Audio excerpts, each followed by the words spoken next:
Hello guys, तो आज हम करने वाले हैं कंप्लीट अपना थियोरी ऑफ अकाउंटिंग का चैप्टर, जिसमें हम एजम्पशन ऑलरेडी कर चुके हैं। आज करेंगे कंसेप्ट एंड कन्वेंशंस। तो पहला कंसेप्ट है आज का, वो है ड्यूल एस्पेक्ट। ड्यूल एस्पेक्ट मतलब दो इफेक्ट होंगे। दो इफेक्ट, देखो ड्यूल का मतलब ही क्या है, दो। तो यहाँ पर दो अकाउंट्स का इन्वॉल्व होना ज़रूरी है किसी भी बिजनेस ट्रांजेक्शन को कंप्लीट करने के लिए। Like purchase of goods for cash, अगर हम कैश में परचेज करते हैं गुड्स को, तो खुद सोचिए गुड्स तो इन होगी, मतलब बिजनेस के अंदर आई, लेकिन कैश क्या हो गया, आउट। तो यहाँ पर दो अकाउंट कौन से इन्वॉल्व हो गए, एक तो गुड्स और दूसरा कैश हो गए, दो अकाउंट्स इन्वॉल्व और दो इफेक्ट हो चुके हैं। अब इसी के बेस पर हमने एक चैप्टर पढ़ना है अकाउंटिंग इक्वेशन का। अकाउंटिंग इक्वेशन भी क्या कहती है कि asset is equal to liability plus capital. तो बिजनेस में जो भी है वो किसी ना किसी को देना है बिजनेस ने। कैसे, एसेट है, एसेट क्या परचेज की होंगी, किस अमाउंट कहाँ से आया होगा, या तो कैपिटल मतलब ओनर ने दिया है, या लायबिलिटी लोन लिया होंगे हमने। ठीक है, तो कोई भी ट्रांजैक्शन है उसका क्या इफेक्ट होगा, ये हमेशा बैलेंस रहेगी। क्या, अकाउंटिंग इक्वेशन, जो कि ये asset is equal to liability plus capital, balance is always maintain. इसका एक एग्जांपल से समझे, cash introduce by owner, owner ने कैश लगाया है, कैश प्लस हो जाएगा, और कैश होता क्या है, एसेट। और कैपिटल, क्योंकि ओनर ने कैपिटल भी लगाई है तो कैपिटल भी क्या हो जाएगी, इंक्रीज। तो दोनों देखिए, दोनों साइड क्या हो गया, एसेट भी उतने अमाउंट से इंक्रीज हुई और कैपिटल भी, तो बैलेंस बन गया ना, asset is equal to liability plus capital. तो ड्यूल एस्पेक्ट क्या कहता है, दो अकाउंट इन्वॉल्व होंगे जो कि बैलेंस बनाकर रखेंगे डेबिट और क्रेडिट साइड का। देखिए सेकंड कंसेप्ट है हमारा, जो है रिवेन्यू रिकॉग्नाइजेशन कंसेप्ट। ये क्या कहता है कि हमने रिवेन्यू को कब मानना है, कब अकाउंट में रिकॉर्ड करना है। तो दो तरीके से रिवेन्यू हो सकता है, एक तो सेल से हो सकता है, दूसरा इनकम कौन सी हो सकती है हमारे पास, इंटरेस्ट हो सकता है, डिविडेंड, रॉयल्टी, रेंट, इस तरीके की इनकम भी हो सकती है बिजनेस में। तो देखिए सेल के केस में क्या है, जब हमारे पास लीगल राइट अराइज हो जाएगा, किसका, कैश रियलाइज़ करने का, क्योंकि हमने क्या किया है, अपने गुड्स को बेचा है, तब हमने क्या करना है, सेल को रिकॉग्नाइज कर लेना है।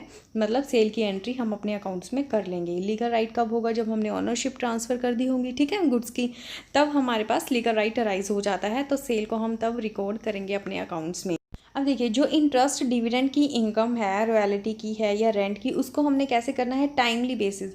टाइमली बेसिस का मतलब क्या है, चाहे इसका कैश हमें रिसीव हुआ है या नहीं हुआ, इससे कोई मैटर नहीं करता, लेकिन अगर उसका टाइम, जो उसका पीरियड था वो निकल गया, तो हमने उसको क्या कर देना है, रिकॉग्नाइज कर देना है। ये देखिए रेंट है, मान लीजिए मार्च का रेंट है 19 का, रिसीव हो रहा है अप्रैल में, ठीक है।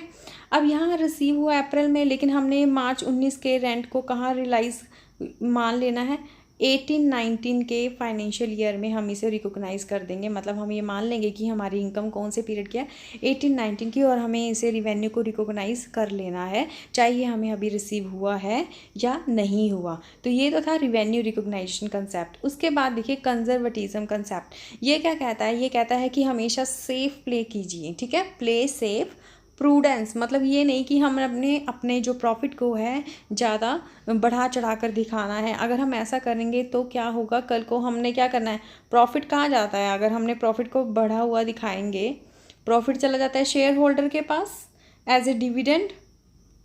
तो इससे क्या होगा, जो प्रॉफिट है ही नहीं वो हमने बांट दिया, इससे क्या होता है कि बिज़नेस की जो कैपिटल है वो कम होती जाती है। तो इस तरीके के हमने काम नहीं करने, हमने क्या करना है, profit not to be overstated, हमने कोई भी ऐसा काम नहीं करना जिससे हमारे प्रॉफिट इन्फ्लेटेड लगे। Profit should not be recorded until realise, profit को हमने तब तक अपने अकाउंट्स में नहीं एंटर करना, नहीं अकाउंट फॉर करना, जब तक कि वो हमें रियलाइज्ड नहीं हो जाते। लेकिन अगर हमें पता है कि हमें फ्यूचर में कोई लॉस होने वाला है, हम उसके लिए ज़रूर अपने यहाँ पर प्रोविज़न बना लेंगे, ताकि हमें जब भी ऐसी कोई दिक्कत आए उसका हम फेस कर पाएँ, ठीक है, उस प्रॉब्लम को फेस कर। देखिए इसके एग्जांपल दिए हैं, एक तो क्लोजिंग स्टॉक का वैल्यूएशन का एग्जांपल दिया हुआ है, दूसरा दिया हुआ है प्रोविज़न फॉर डाउटफुल डेट्स, जो बैड डेट्स, ठीक है, हम उधार माल बेचते हैं, ठीक है, उधार माल बेचने पर हमें पता है कि कुछ लोग ऐसे हो सकते हैं जो हमें कैश, हमारा जो पैसा है वापस ना दे, तो हम उसके लिए पहले से ही अकाउंट्स में एक प्रोविज़न बनाकर रख लेते हैं कि हो सकता है कि ये अमाउंट हमें रिसीव ना हो। तो वो क्या है, अभी हमने पढ़ा ना कि हमने उन लॉसेस को तो रिकॉग्नाइज़ कर लेना है जिसकी हमें आशंका है, हमें पता है कि ये हो सकता है, तो हमने इसके तो रिकॉग्नाइज़ कर लिया, लेकिन अगर यही चीज़ हमें पता है कि अब यहाँ पर एक एग्जांपल लेते हैं, क्लोजिंग स्टॉक का है। देखिए क्लोजिंग स्टॉक की कॉस्ट तो है 50,000, जबकि मार्केट वैल्यू है 60,000। यहाँ पे जबकि पता भी है कि 10,000 रुपये मार्केट वैल्यू बढ़ चुकी है स्टॉक की हमारे, लेकिन तब भी हम इसे कंसीडर नहीं करेंगे, हम इसे फिर भी 50,000 पर ही दिखाएंगे, क्योंकि हमने क्या लिखा था, profit should not be recorded until realised. तो अभी ये रियलाइज्ड नहीं हुआ, इसलिए हम इसको छोड़ देंगे। इस 10,000 की वैल्यू जो इंक्रीज़ हुई है, हमने इसको 50,000 पर ही लेना है। अब यहाँ पर देखिए, अगर यही कॉस्ट 60 की है, मार्केट वैल्यू 50 की है, यहाँ पर क्या हो गया, 10,000 का मार्केट वैल्यू में डाउन आ चुका है क्लोजिंग स्टॉक का। तो हम इस चीज़ को रिकॉग्नाइज जरूर कर लेंगे, क्योंकि हमने क्या लिखा था कि profit should not be recorded until realise but all the losses को हमने रिकॉग्नाइज कर लेना है, चाहे वो ऐसा अभी हैपन हुआ है या नहीं हुआ, इससे कोई मैटर नहीं करता। तो इससे क्या किया, हमने अपने आप को सेफ प्ले करके चले हैं।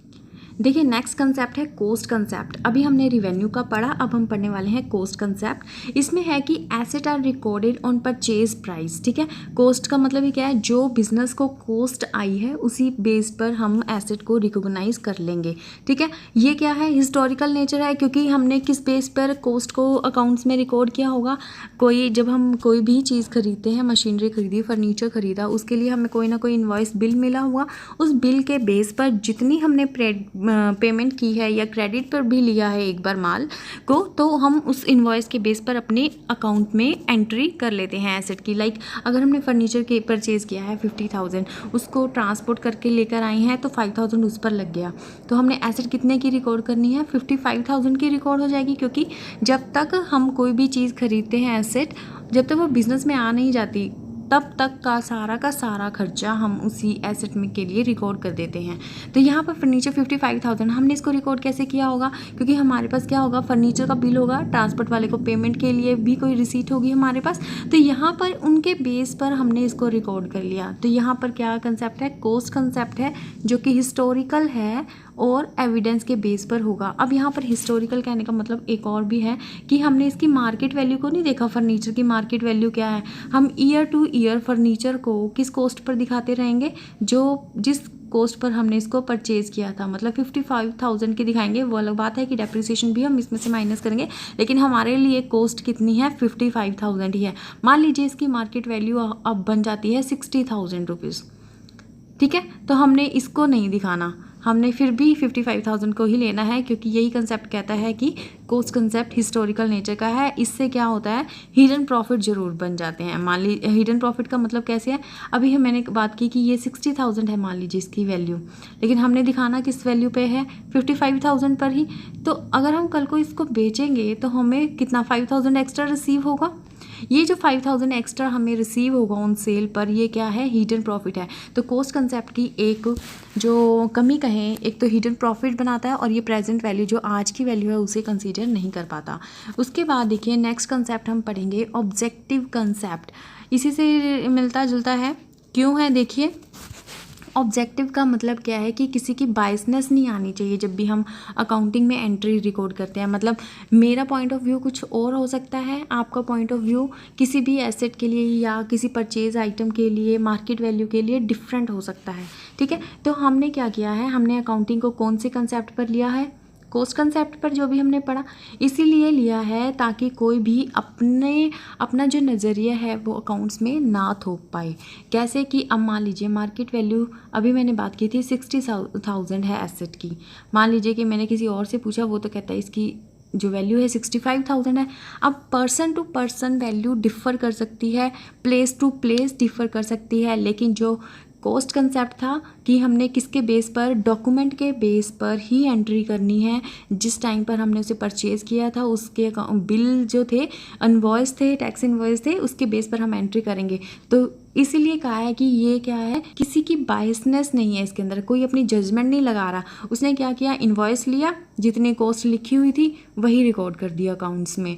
तो market value can not be non until sold, और मार्केट वैल्यू तो वैसे भी तब तक नहीं पता लगेगी ना जब तक आप मार्केट में जाएंगे नहीं और उस चीज़ को बेचेंगे नहीं। तो एग्जैक्ट वैल्यू तो तभी पता लग सकती है जब बेचें, लेकिन जब हम बिज़नेस चला रहे होते हैं, हमने पढ़ा था कि गोइंग कंसर्न है, हम ये नहीं मानते कि हमने बिज़नेस को सेल करना है, हम ये चाहते हैं कि ये हमारा जो बिज़नेस है कंटिन्यू लंबे समय तक चलेगा। इसलिए हमें इसे कॉस्ट कंसेप्ट पर हिस्टोरिकल नेचर ही अडॉप्ट करते हैं अकाउंटिंग के लिए। उसके बाद देखिए अभी हम कौन सा कंसेप्ट पढ़ा है, ऑब्जेक्टिव कंसेप्ट। अब बढ़ते हैं मटेरियलिटी कंसेप्ट। देखिए मटेरियलिटी क्या कहता है, मटेरियल क्या चीज़ होती है।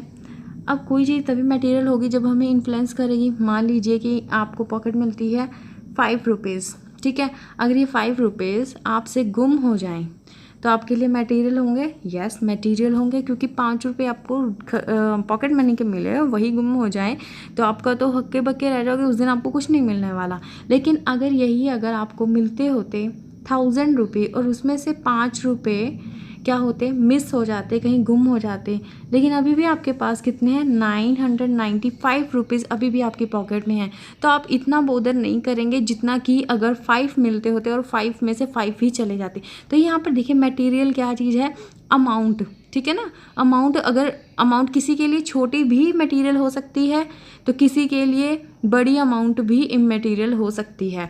अब यहाँ पर देखें कि मटेरियल क्या है, which information will affect the decision of informed user. जो भी ऐसी इंफॉर्मेशन या फैक्ट किसी को इफ़ेक्ट करता है, ठीक है, कोई भी फैक्ट जो किसी और पर्सन को इफ़ेक्ट करेगा डिसीजन लेने में, वो चीज़ क्या है, मटेरियल है। मटेरियल डिपेंड करती है अमाउंट पर और नेचर ऑफ ट्रांजैक्शन पर, कि उस ट्रांजैक्शन का अमाउंट कितना इन्वॉल्व है। तो जो भी चीज़ मटेरियल है, आपको लगता है कि अकाउंटिंग के जो यूज़र्स हैं, ठीक है ना, फाइनेंशियल स्टेटमेंट के यूज़र कौन है, मैनेजर है, ओनर है, टैक्स अथॉरिटीज़ हैं, रेगुलेटरी बॉडीज़ हैं, क्रेडिटर हैं। कोई भी चीज़ अगर आपको लगती है कि आपके बिज़नेस के लिए ज़रूरी है कि उसको डिस्क्लोज़ किया जाए क्योंकि आपके यूज़र को ज़रूरत है डिसीज़न लेने में, तो वो चीज़ क्या है, मटेरियल है। तो उन चीज़ों को, जो उन फैक्ट्स को, उन इन्फॉर्मेशन को जो मटेरियल है उनका डिस्क्लोज़र ज़रूरी है। तो स्टेशनरी आइटम, मान लीजिए बिज़नेस में स्टेशनरी आइटम परचेज़ कर रहे हैं, पेन पेंसिल, इमटेरियल है क्योंकि ये तो डे टू डे एक्सपेंडिचर है। लेकिन आपको पता है कि अब आने वाले टाइम में आप कोई बड़ी लाइबिलिटी इनकर करने वाले हैं जिससे कि आपका बिजनेस इफेक्ट होगा, तो ये इन्फॉर्मेशन आपने अपने फाइनेंशियल स्टेटमेंट के जरिए अपने यूज़र को पहुंचानी है, क्योंकि क्या है, ये उनके डिसीजन को इफेक्ट कर सकती है। हो सकता है कि वो इन्वेस्टमेंट आपकी बिजनेस में ना करना चाहें, ठीक है ना, क्योंकि आप लाइबिलिटी इनकर करने वाले हैं, तो डिसीजन पर इफेक्ट आ रहा है, तो यहाँ पर क्या है, वो मटेरियल है। उसके बाद देखिए हम पढ़ने वाले हैं कौन सा कंसेप्ट, फुल डिस्क्लोजर कंसेप्ट। अभी हमने पढ़ा जो चीज़ मटेरियल है उसे आप डिस्क्लोज करेंगे, ठीक है। तो ये एक तो यही कि जो चीज़ मटेरियल है, रेलेवेंट है, उसका हमने क्या करना है, फुल डिस्क्लोजर करना है। और यही नहीं, जो रेगुलेशंस में फॉर्मेट्स भी दिए गए हैं, स्पेसिफाई किए हैं, जैसे कंपनी एक्ट में बताया गया है कि आपने statement of profit and loss account कैसे बनाना है, बैलेंस शीट में किस तरीके से ग्रुपिंग होगी एसेट्स की, लाइबिलिटीज़ की, तो वो ऑलरेडी डिसाइडेड भी है। और अनटिल एंड अनलेस उसमें नहीं भी डिसाइडेड, तब भी आपको क्या करना है, उन चीज़ों का जो मटेरियल और रेलेवेंट है आपने उसका फुल डिस्क्लोजर करना है, हो सके तो फुट नोट्स के जरिए, ठीक है, कि आपको पता है कि ये इफेक्ट कर सकती हैं, तो उन चीज़ों को फुल डिस्क्लोजर करना है। रीज़न क्या है, to take the inform decision by different user, क्योंकि डिफरेंट यूज़र हैं आपकी अकाउंटिंग के, आपकी स्टेटमेंट्स के, फाइनेंशियल स्टेटमेंट के, फाइनेंशियल इन्फॉर्मेशन के, तो उनके अकॉर्डिंग आपको फुल डिस्क्लोज करना है, इन्फॉर्मेशन को कुछ भी हाइड नहीं करना है, ठीक है। उसके बाद देखिए एक आ जाता है कंसिस्टेंसी। कंसिस्टेंसी क्या मतलब, देखिए आपको पता ही है, कंसिस्टेंसी मतलब हम पीरियड टू पीरियड ही एक जैसी पॉलिसीज़, एक जैसी प्रैक्टिसेस को यूज़ कर रहे हैं। तो कंसिस्टेंसी क्या होता है, policy and practices follow by enterprise are uniform. Uniform मतलब एक जैसी होंगी और कंसिस्टेंट होंगी। ये नहीं, यूनिफॉर्म तो है ही है और कंसिस्टेंट भी होने चाहिए कि हर साल लंबे समय तक आप उन्हीं चीज़ों को फॉलो करते हैं, जब तक कि कब चेंज कर सकते हैं आप इन चीज़ों को भी, मतलब मान लीजिए कोई पॉलिसी आपको चेंज करनी है, कर सकते हैं अगर लॉ कहता है। अगर आपको लगता है कि फेयर डिस्क्लोजर हो सकता है हमारी अकाउंटिंग का, अगर हम इस पॉलिसी को चेंज कर दें, इस मेथड को चेंज कर दें, तब हो सकता है। लेकिन अगर आपको लगता है कि इनकी रिक्वायरमेंट नहीं है, तो हमें क्या करना है, हमें जो भी पॉलिसीज़ यूज़ करनी है, जो भी मेथड यूज़ करने हैं, हर साल बदलने नहीं हैं, हर साल सेम ही यूज़ करने हैं। इससे क्या फ़ायदा होगा, देखिए कंपैरिजन कर सकते हैं आप। किसका कंपैरिजन करना चाहेंगे, आप जानना चाहेंगे ना कि हमने बिज़नेस में क्या कमाया, कि बिज़नेस में लास्ट ईयर के प्रॉफिट्स क्या थे, अब अगले साल में प्रॉफिट बढ़े या कम हुए, उससे अगले साल की परफॉर्मेंस तो देखना चाहेंगे ना, ग्राफ कैसे जा रहा है, अबव जा रहा है या लोअर जा रहा है। तो इस तरीके के कंपैरिजन जो हम खुद से करते हैं तो वो होता है इंट्रा। अब इंटर कंपैरिजन भी करना चाहेंगे।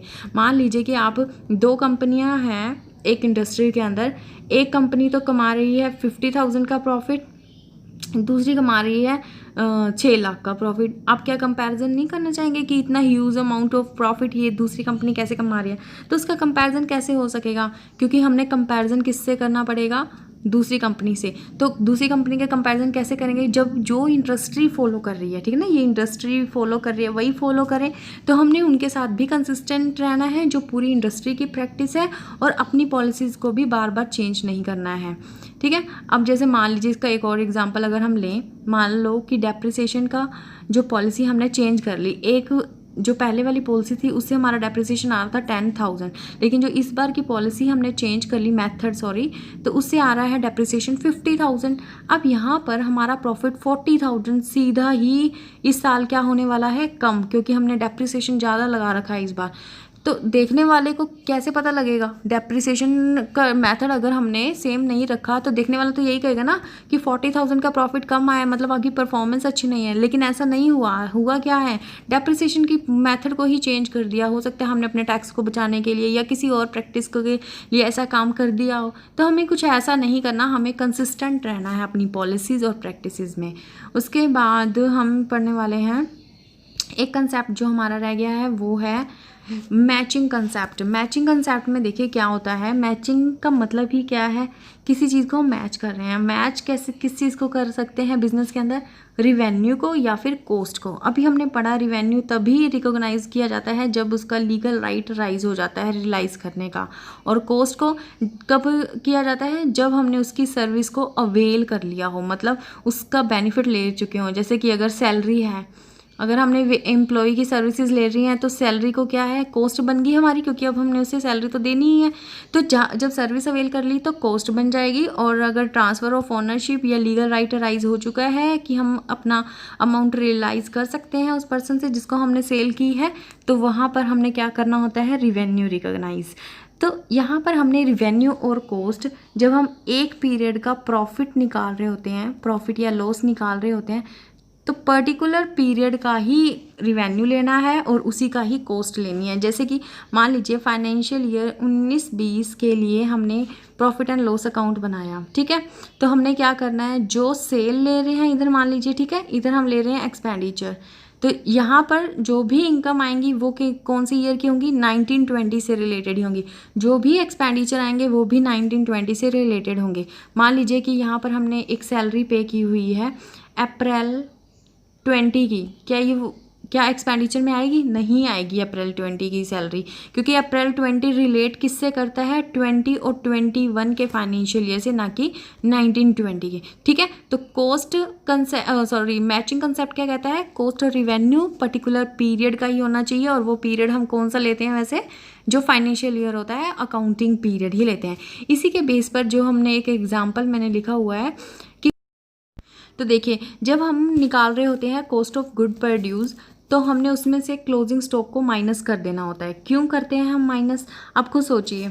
जो मान लीजिए हमने रॉ मटेरियल परचेज़ किया, ठीक है, उसके ऊपर हमने एक्सपेंडिचर किया, बन गया फाइनल प्रोडक्ट, बन गया हमारा। जब ये प्रोडक्ट बना तो हमने देखा हमारे पास जो हमने रॉ मटेरियल ख़रीदा था उसमें से मान लीजिए कि 10,000 का रॉ मटेरियल बच गया। तो ये जो रॉ मटेरियल बच गया ये हमारा क्या है? क्लोजिंग स्टॉक, क्योंकि इसका रॉ मटेरियल ये अगली जब माल फाइनल प्रोडक्ट बनाएंगे तब यूज़ होगा। तो ये इस कॉस्ट में आना चाहिए जो हमने इस टाइम पर फाइनल प्रोडक्ट बनाए, नहीं आना चाहिए, क्योंकि ये इसका पार्ट नहीं है ना। ये तो रॉ मटेरियल हमारा बच गया जो कि क्लोजिंग स्टॉक बन गया, तो हम इसलिए इसको माइनस कर देते हैं ताकि हमें कॉस्ट ऑफ गुड प्रोड्यूस की एक्चुअल कॉस्ट पता लग सके, ठीक है, ना कि हम ओवरऑल परचेज ले लेते हैं कि रॉ मटेरियल कितना परचेज़ किया। तो ये क्या है? Matching concept. इसके अलावा आई थिंक हो चुका है अब सारा कंप्लीट ये chapter. In case you have any query please write in comment section, और please do revise and keep watching my video. Thank you so much.